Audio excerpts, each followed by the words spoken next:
लोकसभा चुनाव का ऐलान किया और इसके साथ ही देश में आचार संहिता भी लग गई। 543 सीटों के लिए चुनाव 7 चरण में होंगे। पहले फेज की वोटिंग 19 अप्रैल को होगी और दूसरा 26 अप्रैल को। तीसरे चरण का मतदान 7 मई को, चौथे चरण में 13 मई को वोटिंग होगी और पांचवें चरण में 20 मई को मतदान होगा। छठे चरण में 25 मई को वोटिंग होगी और 7वें चरण में 1 जून को मतदान होगा। 4 जून को नतीजे आएंगे और वोटिंग से लेकर नतीजों तक इसमें 46 दिन लगेंगे। सुनिए क्या कहा मुख्य चुनाव आयुक्त राजीव कुमार। अच्छे से अच्छे वातावरण में स्वस्थ और स्वच्छ चुनाव लड़ें, एथिकल कैंपेनिंग करें और सब अपने अपने क्षेत्रों में अपने अपने हिसाब से सबको शुभकामनाएं। हम उन्हें लेवल प्लेइंग फील्ड प्रोवाइड करेंगे, ये हमारा काम है। हम उन्हें सारी मशीनरी को बहुत स्ट्रांगली ताकीद किया है कि भाई भेदभाव किसी के साथ मत करो। कोई सा भी राज्य हो, हर राज्य में अलग अलग राज्य सरकारें हैं, ऐसा तो है नहीं कि सब में एक ही जैसी सरकारें हैं। सबके लिए एक ही समान बात है कि भाई आप अपने राज्य में, कहीं पर ऐसा भी है कि राज्य में और केंद्र में अलग अलग सरकारें हैं, कहीं पर एक जैसी सरकारें हैं, हर तरीके में है। तो सबको व्यवहार न्यूट्रल करना है, बिकॉज एडमिनिस्ट्रेशन का काम, इलेक्शन मशीनरी का काम सबके लिए समान रहना है। और सबसे पहले आपको बताते हैं कि देश के सबसे बड़े सूबे उत्तर प्रदेश में कब कब चुनाव होंगे। यूपी में सबसे ज्यादा 80 लोकसभा की सीटें हैं, जहां सभी 7 चरणों में मतदान होंगे। यूपी में पहले चरण में 19 अप्रैल को वोटिंग होगी और पहले चरण में सहारनपुर, कैराना, मुजफ्फरनगर, बिजनौर, नगीना, मुरादाबाद, रामपुर, पीलीभीत में मतदान होगा। वहीं दूसरे चरण का मतदान 26 अप्रैल को होगा। इस दौरान अमरोहा, मेरठ, बागपत, गाजियाबाद, गौतम बुद्ध नगर, बुलंदशहर, अलीगढ़, मथुरा में वोटिंग होगी और तीसरे चरण में 7 मई को मतदान होगा। इस दौरान संभल, हाथरस, आगरा, फतेहपुर सीकरी, फिरोजाबाद, मैनपुरी, एटा, बदायूं, आंवला, बरेली में वोटिंग होगी और चौथे चरण के लिए 13 मई को वोटिंग होगी। इस दौरान शाहजहांपुर, खीरी, धौरहरा, सीतापुर, हरदोई, मिश्रिख, उन्नाव, फर्रुखाबाद, इटावा, कन्नौज, कानपुर, अकबरपुर, बहराइच में मतदान होगा। पांचवें चरण की अगर हम बात करें तो 20 मई को यहां पर वोटिंग होगी और इस दौरान उत्तर प्रदेश के मोहनलालगंज, लखनऊ, रायबरेली, अमेठी, जालौन, झांसी, हमीरपुर, बांदा, फतेहपुर, कौशाम्बी, बाराबंकी, फैजाबाद, केसरगंज, गोंडा में भी मतदान होगा और छठे चरण में 25 तारीख को वोट डाले जाएंगे। इस दौरान सुल्तानपुर, प्रतापगढ़, फूलपुर, इलाहाबाद, अंबेडकर नगर, श्रावस्ती, डुमरियागंज, बस्ती, संत कबीर नगर, लालगंज, आजमगढ़, जौनपुर, मछलीशहर, भदोही में वोटिंग होगी और 7वें चरण के लिए 1 जून को वोटिंग होगी। इस दौरान महाराजगंज, गोरखपुर, कुशीनगर, देवरिया, बांसगांव, घोसी, सलेमपुर, चंदौली, गाजीपुर, बलिया, वाराणसी, मिर्जापुर, रॉबर्टगंज में मतदान होगा और सभी लोग अपने मत का इस्तेमाल करेंगे। लेकिन लोकसभा चुनाव के ऐलान के बाद जीत के दावे भी होने लगे। चुनाव को लेकर बीजेपी के नेता क्या कहते हैं, पहले इनकी बात सुन लीजिए। 2024 में लोकसभा चुनाव को लेकर तारीख की घोषणा हो चुकी है। 7 चुनाव हमारे साथ उत्तर प्रदेश के डिप्टी सीएम जिस पार्टी की मौजूद। सर कैसे देखते हैं? भारतीय जनता पार्टी इन चुनावों का स्वागत करती है और हम उत्तर प्रदेश में 80 की 80 सीटें जीतेंगे।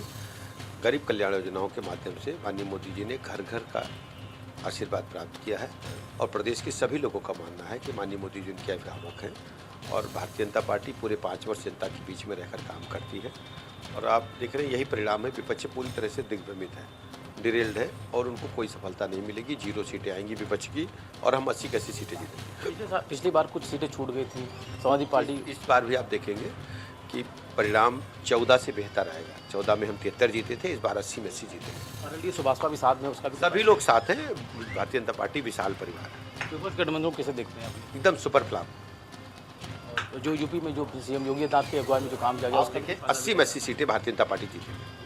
तो बिल्कुल 80 में 80 सीटें हैं वो भारतीय जनता पार्टी जीतेगी, ये साफ तौर पे डिप्टी सीएम विजय पाठक का कहना है। और जिस तरीके से विपक्ष है वो कहीं भी नजर नहीं आ रहा, साफ तौर पर उनका कहना है। अरशद के साथ रवि कुमार, इंडिया लखनऊ। तो आप सुन रहे थे उत्तर प्रदेश के उप मुख्यमंत्री ब्रजेश पाठक को। वहीं बीजेपी के प्रदेश अध्यक्ष उत्तर प्रदेश के भूपेंद्र चौधरी क्या कहते हैं वो भी सुनिए। निर्वाचन आयोग की प्रेस कॉन्फ्रेंस के साथ ही लोकसभा आम चुनाव का बिगुल फूंका जा चुका है। किस तरह के कितने फेजेस में चुनाव होगा ये सारी जानकारी दी गई। उत्तर प्रदेश सबसे महत्वपूर्ण सूबा इसलिए भी है क्योंकि 80 लोकसभा सीटें हैं। हमारे साथ बातचीत करने के लिए भारतीय जनता पार्टी के प्रदेश अध्यक्ष भूपेंद्र सिंह चौधरी जी हैं। सर, चुनाव आयोग की प्रेस कॉन्फ्रेंस के बाद जो निर्वाचन आयोग ने बताया कि कैसे कैसे चुनाव होंगे, उत्तर प्रदेश सबसे महत्वपूर्ण है भारतीय जनता पार्टी के लिए। किस तरह की रणनीति और विपक्ष से लड़ने की कैसी तैयारी? मैं उत्तर प्रदेश की महान जनता को इस लोकतंत्र के महापर्व में सम्मिलित होने के लिए उनका स्वागत करता हूं, अभिनंदन करता हूं। और भारतीय जनता पार्टी हमारी कार्यकर्ता आधारित पार्टी है, हमारी पूरी तैयारी है और पूरी तैयारी के साथ अपने सरकार का हम 10 साल से माननीय मोदी जी के नेतृत्व में हमारी केंद्र में सरकार है, तो पूरी सरकार का रिपोर्ट कार्ड लेकर अपने कामकाज का लेखा जोखा लेकर हम जनता के बीच में जाएंगे। और मुझे विश्वास है कि माननीय प्रधानमंत्री जी का जो संकल्प है अब की बार 400 पार, उत्तर प्रदेश उसे पूरा करेगा। 80 में से 80 का टारगेट लिया गया है आप लोगों द्वारा। और वहीं विपक्ष की बात करें तो इंडिया गठबंधन में समाजवादी पार्टी और टीएमसी और बाकी दल भी साथ हैं। ये कयासें लगाई जा रही हैं कि ये आचार संहिता के बीच बसपा भी कहीं से अंदरूनी सपोर्ट कर सकती है, इस पर क्या कहें? लोकतंत्र में सबको अपनी बात कहने का अधिकार है और वो गठबंधन बना सकते हैं। पिछली बार भी गठबंधन में थे वो, लेकिन निर्णय उत्तर प्रदेश की और देश की महान जनता को करना है। और आप देखें जिस प्रकार की परिस्थितियां हैं और जिस प्रकार से मोदी जी के प्रति विश्वास है और हमारी सरकारों ने काम किए, उसके आधार पर सब सीटें बीजेपी जीतेगी। कोई किसी से गठबंधन कर ले, उत्तर प्रदेश की जनता का गठबंधन मोदी जी से। कांग्रेस अभी तक निर्णय नहीं ले पाई है कि अमेठी और रायबरेली में क्या होगा। नहीं, कांग्रेस पार्टी कन्फ्यूज पार्टी है। कांग्रेस पूरे राज्य से पलायन कर गई। कांग्रेस का कहीं अस्तित्व उत्तर प्रदेश में दिखता नहीं। हमारे साथ प्रदेश अध्यक्ष भूपेंद्र चौधरी थे जो बता रहे थे कि क्या होगा आगे और किस तरह से भारतीय जनता पार्टी ज़्यादा से जीत के लाएगी। कैमरामैन दीपक के साथ अभिषेक सिंह, इंडिया न्यूज़, लखनऊ। वहीं बीजेपी जीत के लिए आश्वस्त है और इसकी वजह है कि पिछले 2 लोकसभा चुनाव में यूपी में बीजेपी को बड़ी जीत मिली। 2019 के लोकसभा चुनाव परिणाम पर अगर नजर डालें तो उत्तर प्रदेश की 80 में से 64 सीटें एनडीए ने जीती। बीजेपी को 62, अपना दल एस को 2 सीटों पर जीत मिली और विपक्षी बीएसपी को 10 सीटें मिली। समाजवादी पार्टी को 5 और कांग्रेस को मात्र रायबरेली ही सीट मिल पाई। लेकिन इस बार विपक्ष जीत के लिए पूरा जोर लगा रहा। और चुनाव के ऐलान के बाद कांग्रेस नेता अजय राय ने क्या कहा वो सुन लीजिए। तो लोकसभा 2024 के चुनाव की तारीख को घोषणा हो चुकी है। हमारे साथ कांग्रेस पार्टी के अध्यक्ष अजय राय जी मौजूद हैं। सर, चुनाव की तारीख को घोषणा हो चुकी है। 20 तारीख को लखनऊ, अमेठी, रायबरेली में चुनाव होगा। आपके भी प्रत्याशी घोषित नहीं हो पाए? नहीं, प्रत्याशी बहुत जल्द घोषित हो जाएंगे और हम लोग को तारीख का इंतजार कर रहे थे। तारीख आ गई और निश्चित तौर से पूरी ताकत के साथ कांग्रेस पार्टी लड़ेगी। हमारे सारे कैंडिडेट बहुत जल्द आपके सामने आ जाएंगे। समाजवादी पार्टी भी उनके साथ में, हालांकि बाकी की सुबह साथ में नहीं है। अरली भी साथ छोड़ चुकी है। कैसे देखते हैं इसको? नहीं, हमारे साथ आम जनता है। आम जनता की बात आ रही है। जब 60,000 जो 50,000 भर्ती थी, 60,000 जो शिक्षकों की भर्ती थी, सिपाहियों की, उसको आप देख सकते हैं किस तरीके से इन्होंने लीक कराया, लीक हुआ। उस पर 50-50 लाख लोगों ने उस पर आवेदन किया था। ये सारी चीज़ें सामने आएंगी। आम जनता हमारी लड़ाई लड़ेगी। ये सारी चीज़ें, इन सब चीज़ों को देखते हुए मैं समझता हूँ कि आम जनता कांग्रेस के साथ, इंडिया गठबंधन के साथ रहेगी। 2009 में कांग्रेस को थोड़ा अच्छा नतीजा मिला, लेकिन उसके बाद के जो चुनाव थे उसमें कांग्रेस बहुत अच्छा नहीं कर पाई थी। इस बार क्या उम्मीद है? इस बार का परिणाम इंडिया गठबंधन का बहुत मजबूत रहेगा। देश स्तर पे जो गठबंधन बना है वो पूरी ताकत के साथ इंडिया को हराएगा और निश्चित तौर से इनको हम उत्तर प्रदेश से हराएंगे। इंडिया गठबंधन है यानी भाजपा के सहयोगी, वो पूरे 80 सीटों को जीतने का दावा कर रहे हैं। नहीं, 80 वो झूठ बोल रहे हैं क्योंकि लड़ने की स्थिति कहीं नहीं रह गई है। बस बड़ी बड़ी बात बोल रहे हैं। रोज़ केवल झूठी बात, झूठे प्रचार कर रहे हैं। मैं समझता हूं कि उसका जवाब जनता देगी, नौजवान देगा, महिलाएं जिसके साथ अत्याचार अन्याय किया, जिसके साथ इन्होंने बलात्कार किया है, हमारे बच्चियों बीएचयू के अंदर आपने देखा बच्ची के साथ जिस तरीके का भाजपा के लोगों ने कुकृत्य किया, किसानों के ऊपर गाड़ियाँ चढ़ाई हैं इनके नेताओं ने, उसको टिकट दिया, इनके मंत्री के घर में हत्या हुई, उनके बेटे का नाम है यही मोहनलालगंज के, अभी तक कोई कार्रवाई नहीं, फिर उसको टिकट दे दिया। तो यह जनता देख रही है कि आज किस तरीके से लोगों के मांग उजाड़े गए, सिंदूर उजाड़े गए, बच्चियों के साथ बलात्कार किए गए, नौजवानों का भविष्य खराब किया गया। इस सब का जवाब 2024 में इनको मिलने वाला है। रायबरेली अमेठी को लेकर आप लोग मांग कर रहे थे कि गांधी परिवार से लड़े, लेकिन अभी तक कुछ चीज़ें साफ नहीं है। अभी आ रही है चीज़ें, अभी आने दिए, 17 सीट अभी हमारी बाकी है, सारी चीज़ें बहुत जल्द आपके सामने आएगी। तो बिल्कुल अब जल्द ही जो प्रत्याशी बचे हुए उनकी घोषणा भी जल्दी हो जाएगी और कहीं ना कहीं कांग्रेस पार्टी भी मानती है कि इस बार गठबंधन के जो लोग हैं वो 80 सीटों पर अच्छा प्रदर्शन करेंगे। फिलहाल क्या होगा नतीजा, ये तो नतीजे के आने के बाद ही साफ होगा। अर्जित के साथ रवि कुमार, इंडिया लखनऊ। उत्तर प्रदेश से बाहर निकलते हैं और बात कर लेते हैं बिहार की। बिहार में लोकसभा की 40 सीटों पर 7 चरणों में चुनाव होगा। पहले फेज में 19 अप्रैल को औरंगाबाद, गया, नवादा और जमुई में वोटिंग होगी। दूसरे फेज में किशनगंज, कटिहार, पूर्णिया, भागलपुर और बांका में 26 अप्रैल को मतदान होगा।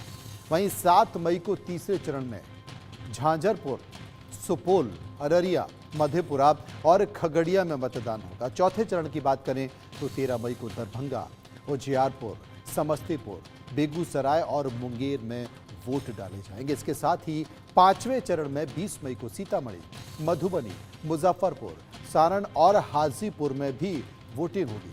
वहीं छठे चरण में 25 मई को वोट डाले जाएंगे। सीटें कौन सी होंगी?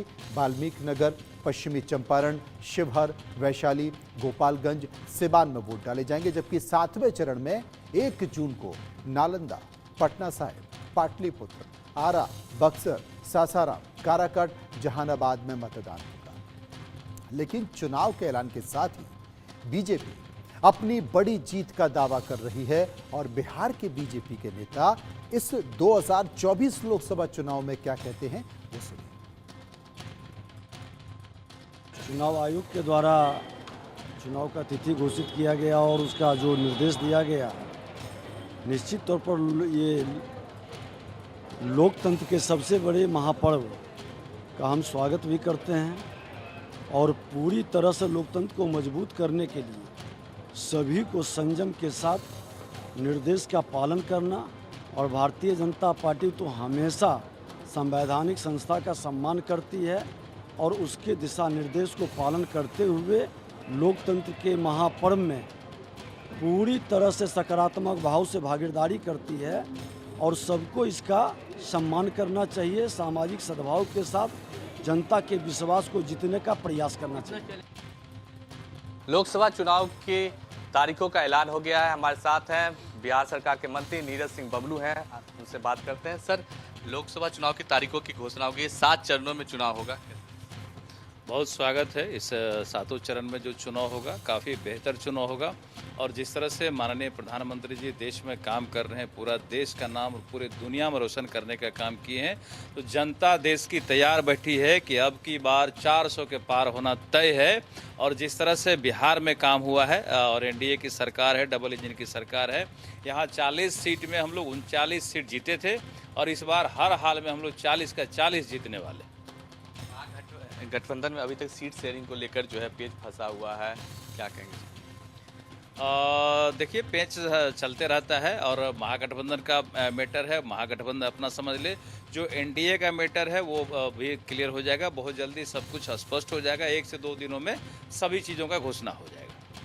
4 जून को जो है काउंटिंग होगी और उस दिन रिजल्ट निकलेगा, क्या कहेंगे? 4 दिन देखिए, 4 जून का बेहतर दिन है और मंगलवार का दिन है और मंगलवार का दिन निश्चित रूप से हम लोग के लिए बेहतर दिन है, पूरा मंगलमुखी रहेगा और बजरंग बली का दिन माना जाता है। बजरंग बली निश्चित रूप से हम लोगों के साथ है और दुश्मन के छाती पर गदा मार के विजय फतह होगा। ये थे हमारे साथ बिहार सरकार के मंत्री नीरज सिंह बबलू, जिनका कहना था कि 4 जून को जो रिजल्ट आएगा और उस दिन मंगलवार है और मंगलवार को जो है हनुमान जी का दिन है और उस दिन जो हनुमान जी जो है जरूर विजय इन लोगों को दिलवाएंगे। कैमरा अभिषेक के साथ शक्ति, इंडिया न्यूज़, पटना। अब आप सोच रहे होंगे कि बीजेपी के इस विश्वास की वजह क्या है। असल में पिछले 2 लोकसभा चुनाव में बिहार में बीजेपी को बड़ी जीत मिली है। 2019 के लोकसभा चुनाव में बिहार में बीजेपी को 17 लोकसभा की सीटें मिली थी, जबकि बीजेपी की सहयोगी जेडीयू ने 16 सीटें जीती थी और लोक जनशक्ति पार्टी को 6 सीटें मिली थी। यानी कि 40 लोकसभा सीटों में से 39 पर एनडीए ने कब्जा किया, जबकि कांग्रेस को सिर्फ 1 सीट मिली थी और आरजेडी का तो खाता ही नहीं खुल पाया था। लेकिन अब की बार विपक्षी दलों को उम्मीद क्या है? जनता उनके वादे पर मोहर लगाएगी? सुनिए आरजेडी और कांग्रेस के लोकसभा चुनाव के ऐलान के बाद इन दोनों पार्टियों के नेताओं ने क्या कहा।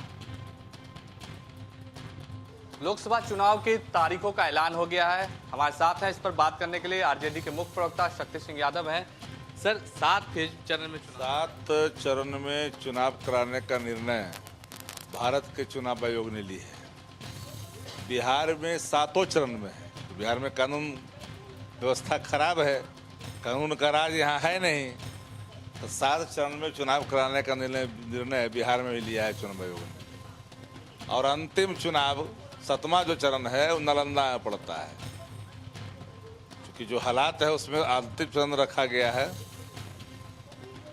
और इस बार देश की जनता ने ठाना है इंडिया गठबंधन 300 पार, बिहार में महागठबंधन 35 पार। भाजपा की नहीं है दरकार देश के अंदर में। किसान, नौजवान, आवाम, अर्थव्यवस्था सब करा रही है। अपने वादों को जुमला करार देने वाली पार्टी को देश की जनता माफ नहीं करेगी इस बार। और इस बार अगर चूक हुई तो फिर आने वाले कल में देश में चुनाव नहीं होगा। ये भूल जाएं लोग कि तानाशाह, हिटलरशाही वाली सरकार रौंदना चाहते हैं डेमोक्रेसी को। ये बेंच ऑफ थॉट लागू करने वाले लोग हैं। ये झूठ का बाजार परोसते हैं।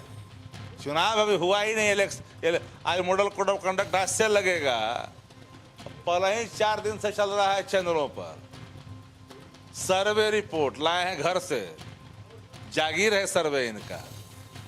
उठा करके ले आते हैं भाजपा कार्यकर्ता का परसेप्शन बना करके चाहते हैं मनोवैज्ञानिक खेला खेलें। इस बार जनता खेलना देगी, खेल जाएगी।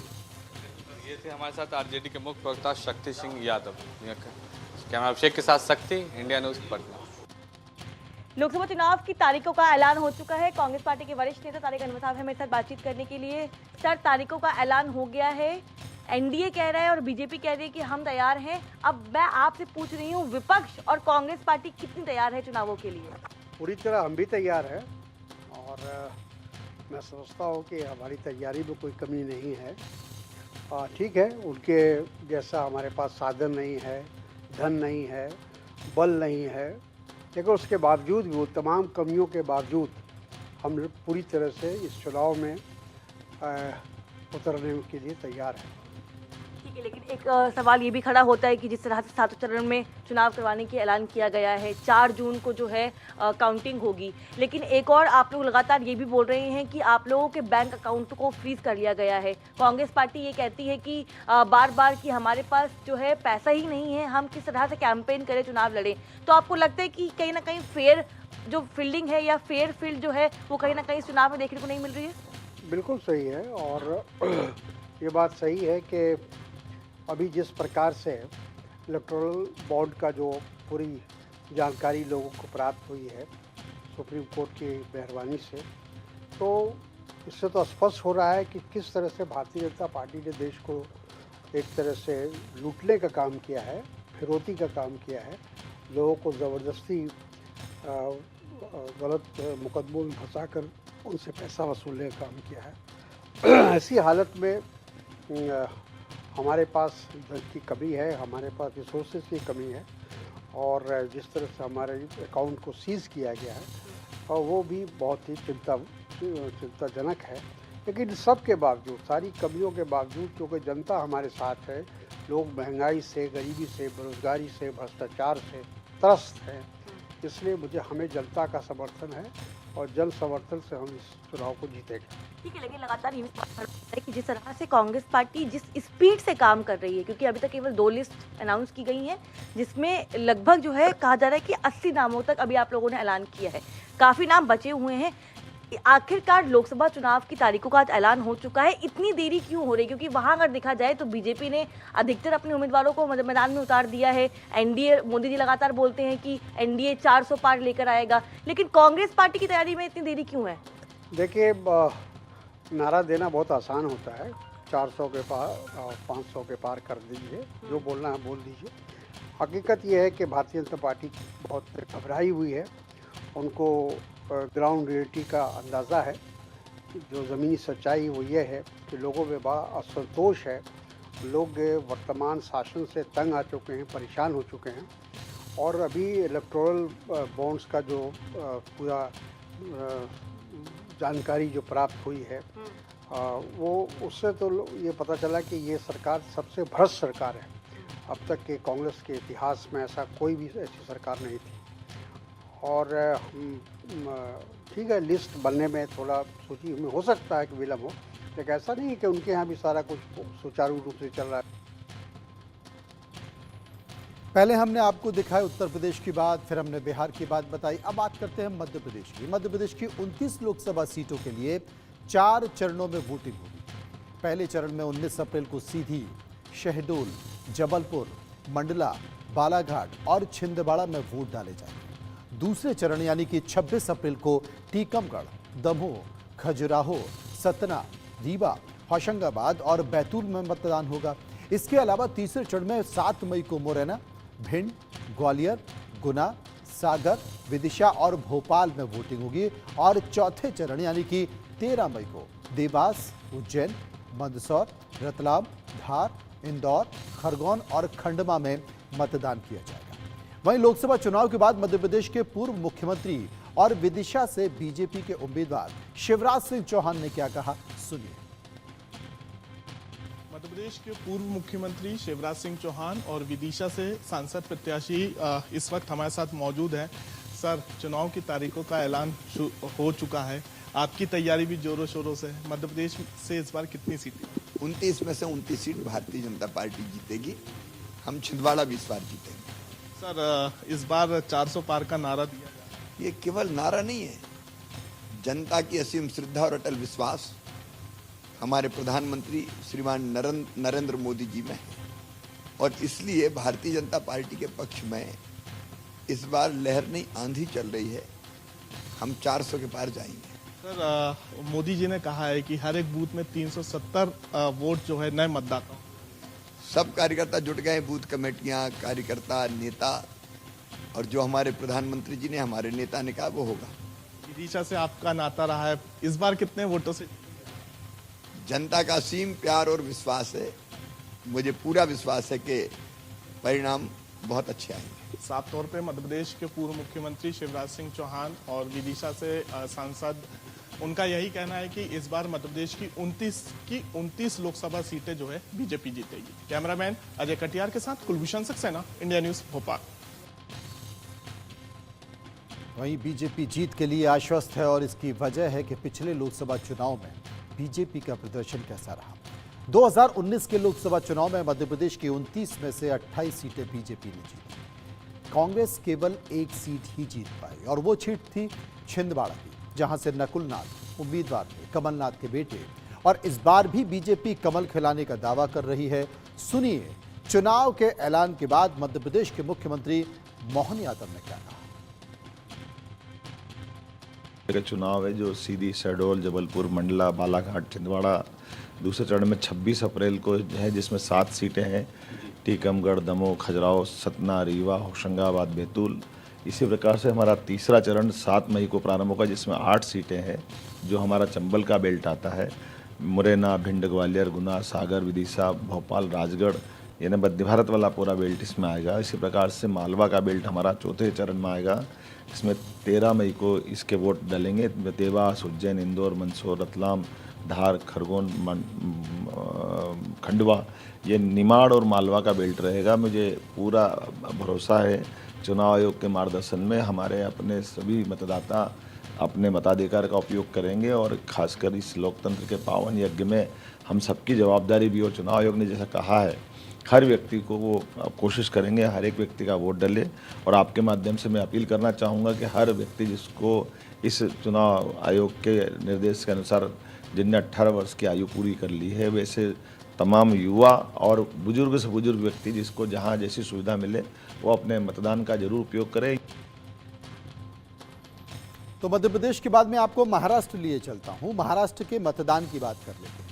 महाराष्ट्र के 48 सीटों में से शुरुआती 5 चरणों में वोटिंग हुई। पहले चरण में 19 अप्रैल को रामटेक, नागपुर, भंडारा, गोंदिया, गढ़चिरौली, चिमूर, चंद्रपुर में मतदान होगा।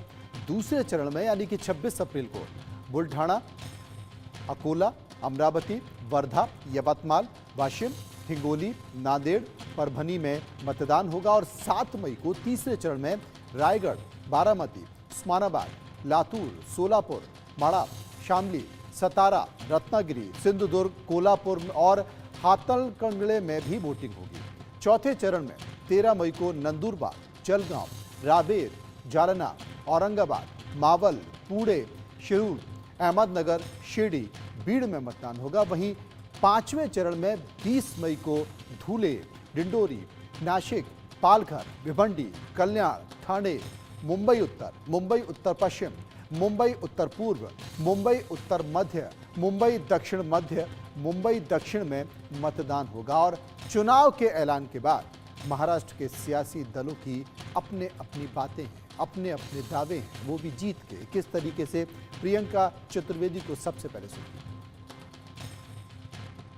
बस यही कहूंगी, इलेक्शन कमीशन ने कुछ सोच समझकर इतना लंबा पीरियड रखा है चुनाव का। उम्मीद ये थी कि जल्द से जल्द चुनाव रैप अप की जाए। चुनाव की जो प्रोसेस है पर 7 फेज में है। महाराष्ट्र में पिछली बार 4 फेज में हुआ था, इस टाइम 5 फेज में हो रहा है। तो कहीं ना कहीं बस यही है कि इलेक्शन फ्री एंड फेयर हो, इलेक्शन ऐसी तरीके से हो जहां पर सारे ही पक्षों को, अगर इलेक्शन कमीशन कार्रवाई करती है या इलेक्शन कमीशन संज्ञान लेती है या इलेक्शन कमीशन की कार्रवाई लगेगी तो उनको समानता दी जाए। तो बस यही उम्मीद है कि इलेक्शन अच्छा हो, फ्री एंड फेयर हो और जनता की जो राय है बैलेट्स में कुछ दिनों में आ ही जाएगी और एक अच्छी सरकार बने जो देश को आगे बढ़ाए। उत्तर मुंबई जो भाजपा का गढ़ माना जाता है, वहाँ से पिछले कई साल से हम देख रहे हैं कि गोपाल शेट्टी एक ब्रांड नेम बना है और ऐसे में इस बार गोपाल शेट्टी नहीं है।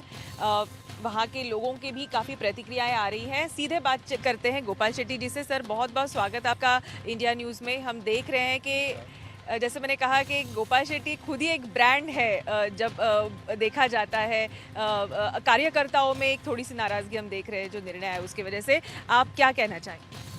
देखिए, भारतीय जनता पार्टी कार्यकर्ताओं की पार्टी है और कार्यकर्ता एक परिवार के रूप में हम सब लोग काम करते हैं। बरसों तक 40-45 साल काम करने के बाद में कार्यकर्ता का एक भावना होता है, उसमें इस प्रकार की बातें देखी जाती है। कोई पहली बार नहीं है। लेकिन भारतीय जनता पार्टी के कार्यकर्ताओं का भी विशेषता वही है कि फिर वो बहुत जल्दी संभल भी जाते हैं। उसी तरह से भारतीय मतदाता जो है उसने इमरजेंसी देखा, उस इमरजेंसी के बाद में बहुत सारे उथल पुथल उसने देखा। 2014 के बाद में यही भारतीय मतदाताओं ने देश के लिए एक नया रास्ता दिखाया मोदी जी को सपोर्ट करके। तो भारतीय मतदाता भी भावुक भी है, गुस्सेलू भी है, दया भी है उसके मन में, लेकिन उसको अपने कर्तव्य और अधिकार की भी जानकारी उतनी है। देश हित के लिए क्या करना क्या नहीं करना ये भी मतदाता अच्छी तरह से जानता है। लेकिन एक मानव स्वभाव है, वो तो कहीं ना कहीं थोड़ा झलकता है, लेकिन निर्णय जो करना है वो सोच समझ कर करता है और कोई चिंता करने की आवश्यकता नहीं। और पीयूष गोयल जी का परिवार मुंबई शहर के लिए समर्पित परिवार है। जब मुंबई शहर में जनसंघ के पास 2 लोगों के पास गाड़ियाँ होती थी तो उसमें से एक वेद प्रकाश गोयल जी, पीयूष जी के पिताजी, और ये अटवानी जी को एयरपोर्ट से रिसीव करके सारे मुंबई शहर में घुमाकर फिर वापस एयरपोर्ट में पहुंचाना, सारा पार्टी का खर्चा करना। पीयूष गोयल की मदर नगर सेवक से लेकर एमएलए तक बनना। वेद प्रकाश गोयल जी मंत्री बने और पीयूष गोयल इतने लंबे समय से, देखिए एक बहुत बड़ी बात मैं आपको बताना चाहूँगा कि मैं आज इतना लंबा समय काम इस सिस्टम में कर पाया, लेकिन मेरा लड़का नहीं कर रहा है और मैं बहुत गरीबी से आया हूँ। दूसरी तरफ आप पीयूष गोयल के परिवार के अगर इतिहास देखेंगे तो एक वेल टू डू फैमिली।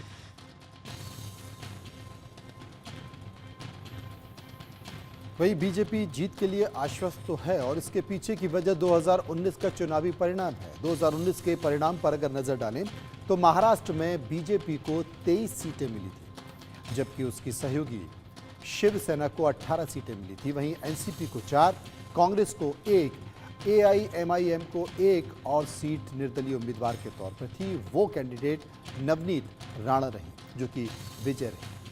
तमाम सारी बातों के साथ साथ राजधानी दिल्ली की भी बात। जी हां, राजधानी दिल्ली में 25 मई यानी कि छठे फेज में सभी 7 सीटों पर एक साथ मतदान होगा।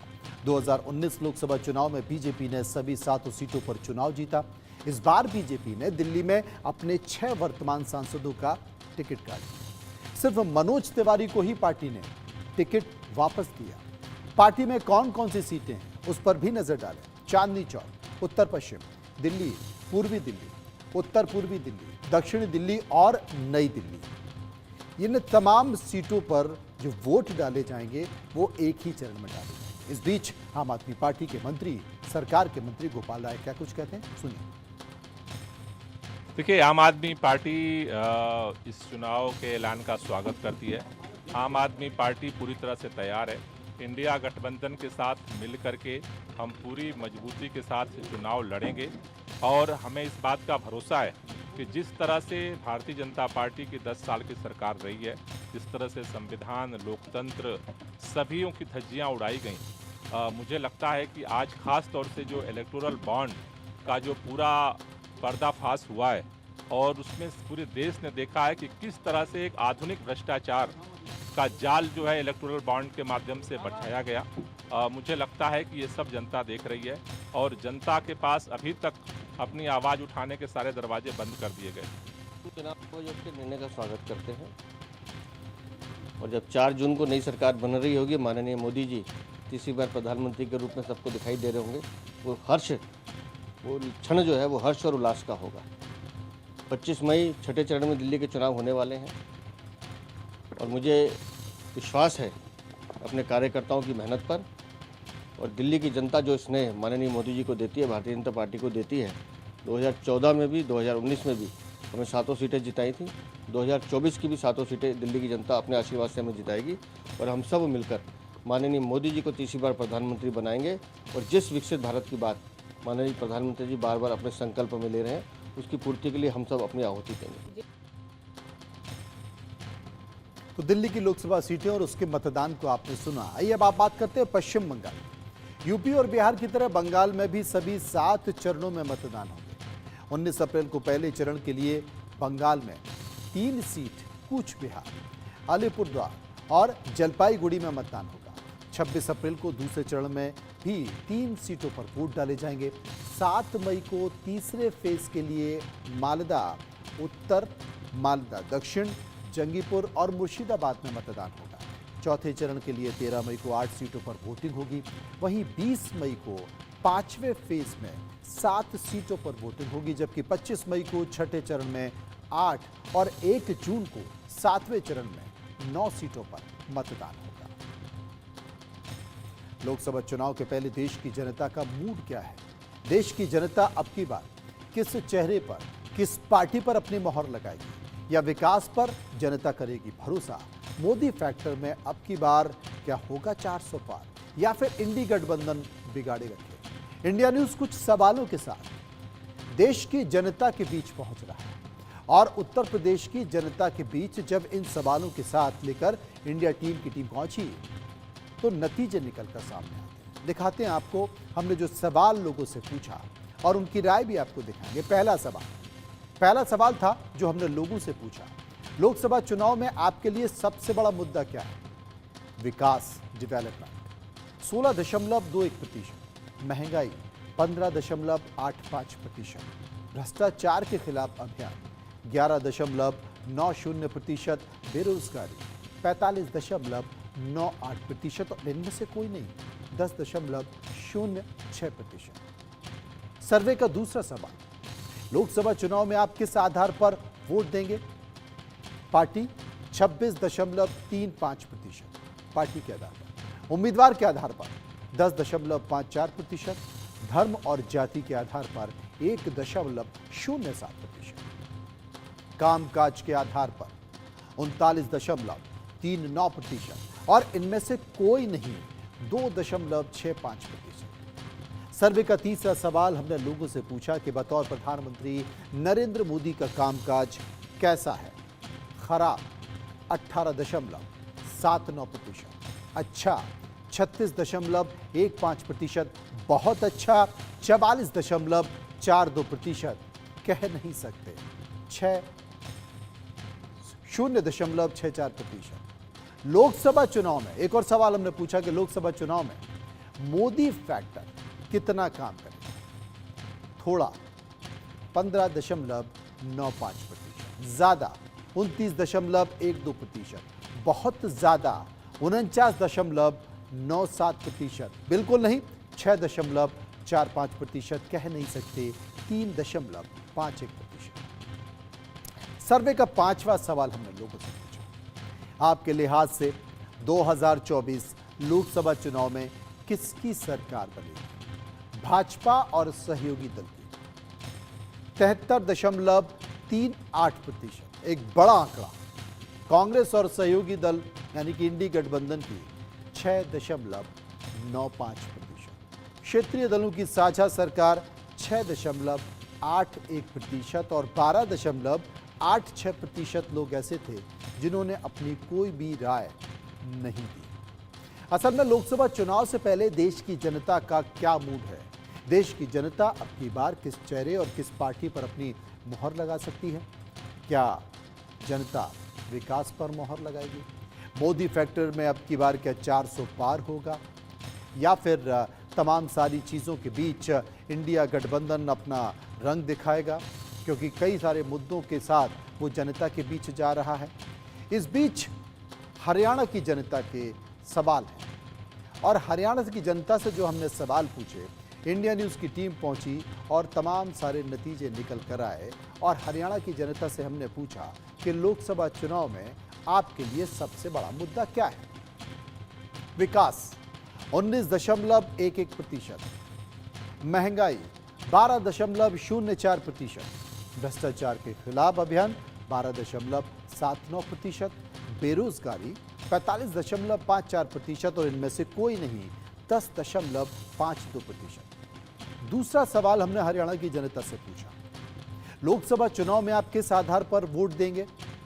क्या पार्टी के आधार पर वोट देंगे 21.47%, क्या उम्मीदवार के आधार पर वोट देंगे 15.26%, क्या धर्म जाति के आधार पर वोट देंगे 1.66%, कामकाज के आधार पर वोट देंगे 58.84% और 2.77% लोग थे जिन्होंने कहा कि इनमें से कुछ भी नहीं। तीसरा सवाल हमने हरियाणा की जनता से पूछा कि बतौर प्रधानमंत्री नरेंद्र मोदी का कामकाज कैसा रहा। खराब 14.39%, अच्छा 36.28%, बहुत अच्छा 40.62% और 2.71% लोग थे जो कहते थे कि हमें नहीं पता। चौथा सवाल सर्वे का, लोकसभा चुनाव में मोदी फैक्टर कितना काम करेगा। थोड़ा 10.21%, ज्यादा 32.99%, बहुत ज्यादा 36.99% और बिल्कुल नहीं 14.28%। 5.51% ऐसे थे जो कहते थे हमें नहीं पता। सर्वे का पांचवा सवाल जो हमने हरियाणा की जनता से पूछा, आपके लिहाज से 2024 लोकसभा चुनाव में किसकी सरकार बनेगी।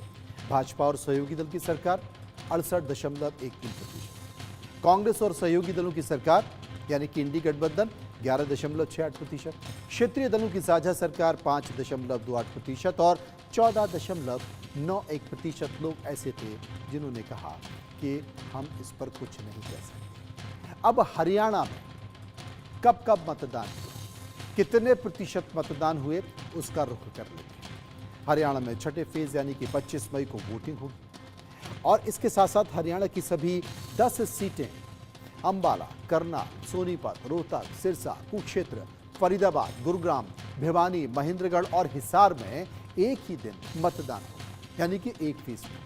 पिछले लोकसभा चुनाव में बीजेपी हरियाणा की सभी 10 सीटें जीतने में कामयाब हुई थी।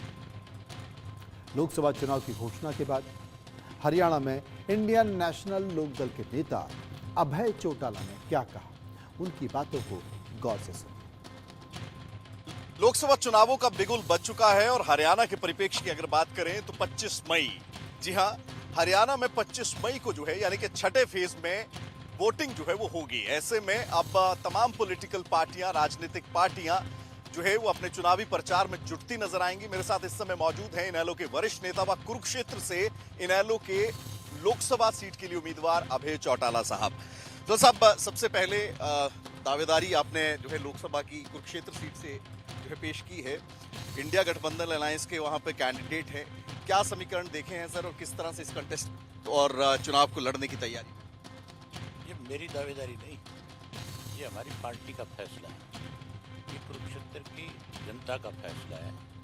हमने पहले लोगों का मन टंटोड़ा अच्छे से कि किस सीट पे किसको उम्मीदवार बनाया जाए। हमारी एक 5 मेंबर्स की कमेटी थी जो 10 के 10 लोकसभा क्षेत्र में गई और सब जगह पे कौन कौन कैंडिडेट बनाए जाए, आम लोगों की राय भी जानी उन्होंने और पार्टी के कार्यकर्ताओं से भी बातचीत करी। तो कुरुक्षेत्र में सबकी तरफ से मेरा नाम दिया गया और जब उन्होंने कल मुझे आकर के मिले तो उन्होंने मुझे कहा कि ये कुरुक्षेत्र के पार्टी के कार्यकर्ताओं का, आम आवाम का ये फैसला है कि आप चुनाव लड़ें। इसका नेतृत्व तो आप करते आ रहे हैं लगातार इलाहाबाद विधानसभा से, लेकिन लोकसभा के इस रण में आप उतरे हैं सर। क्या कुछ चर्चा रही पार्टी के साथ में कि केंद्र की, क्योंकि प्रदेश की राजनीति से सीधा केंद्र की राजनीति की तरफ आप बढ़ रहे हैं, तो क्या कुछ? जितनी प्रदेश में हमारी ताकत जब और ज़्यादा बढ़ेगी जब हम लोकसभा में भी अपनी पार्टी का नेतृत्व करेंगे। आज लोग यहाँ दावेदारी करते हैं 10 की 10 सीट हम जीत लेंगे, 10 की 10 हम जीत लेंगे। आज मेरा नाम आने के बाद में सारी समीकरण और चर्चाएं बदल गई कि नहीं बदल गई? आज ही आपके चैनल्स के ऊपर इस बात को लेकर के डिबेट शुरू हो गई।